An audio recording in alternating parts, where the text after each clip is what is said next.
Bonjour à tous, c'est Patam pour vous présenter une fois de plus un sapin en sucette. Et là, aujourd'hui, je vais commencer à faire quelque chose sur les bactéries pyrogènes.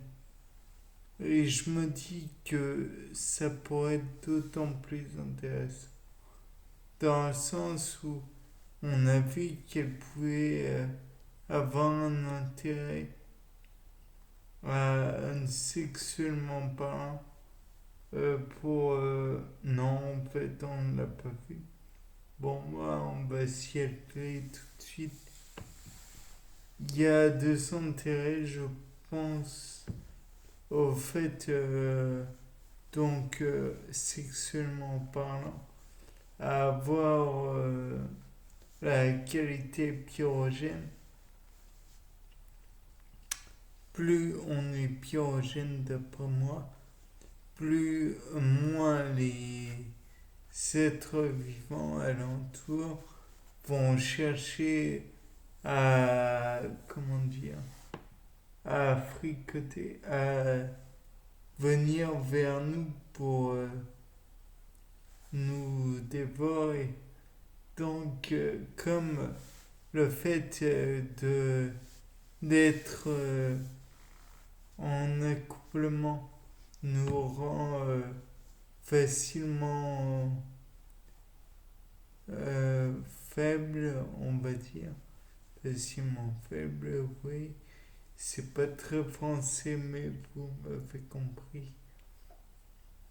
Nous, voilà, nous affaiblit, diminue notre attention. Il est possible que l'on soit mis, on soit dévoré rapidement. Or, si on brûle tout aux alentours, si l'on éradique toute possibilité de vie, il est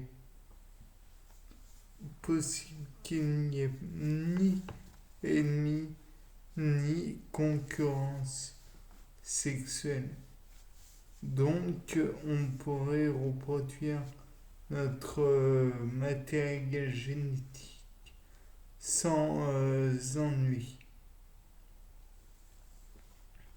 De plus, il est possible que si on a besoin de faire de la scisparité, car on vient de voir que sexuellement parlant, c'est beaucoup plus simple, on a beaucoup moins d'ennuis potentiels. Il est éventuellement possible de couper... non, finalement, je ne suis pas très sûr de l'utilité de la pyrogénie quand on est une bactérie pyrogène et que l'on fait de la scisparité. Elle n'est pas utile, la pyrogénie. Bien, c'était Paul Dame pour un nouveau sapin en sucette. Au revoir.